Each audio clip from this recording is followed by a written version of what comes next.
And I try to cover all bases where everybody has a teaching that they feel comfortable with.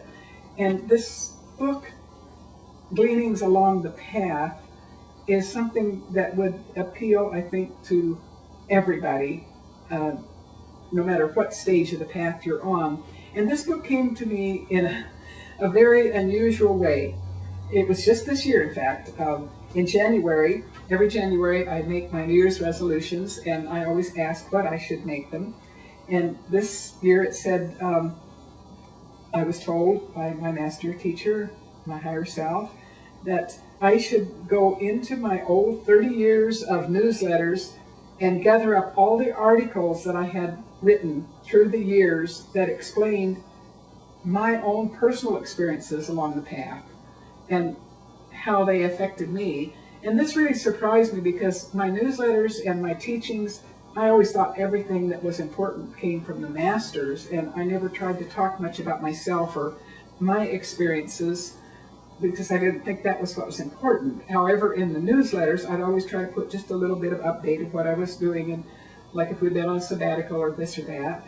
And I didn't think I was a teaching. I thought I was a sharing because so many other people on the newsletter were going through similar experiences and having their meditative practices and things that they saw in meditation and visions and that sort of thing. And I got a lot of feedback in my newsletter, how they had enjoyed what I wrote, and then they would share what they wrote, and I would put excerpts of their letters in the newsletter also.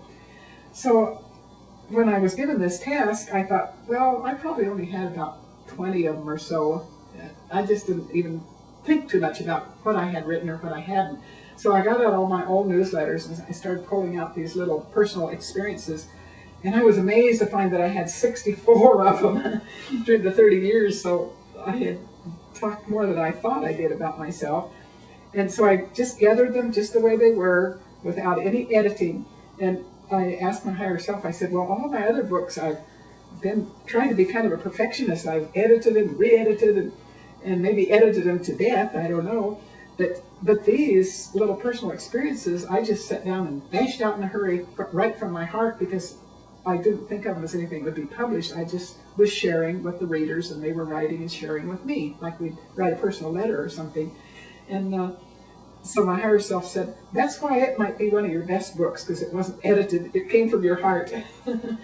So it's been kind of popular, and people have gotten back to me that they have really identified, and it starts out when I first met masters and had my first channeling and went through some of the sabbaticals and everything, and then it ends up with my Kundalini experience and getting into God consciousness, which was just a marvelous experience that I didn't think I would ever experience, but it happened quite naturally, and I just feel so grateful for everything that led up to this.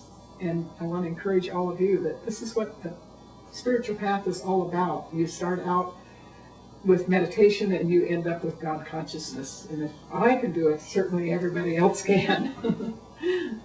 So God bless you all. And if you want more information, you can look on my website, dorothyleon.com.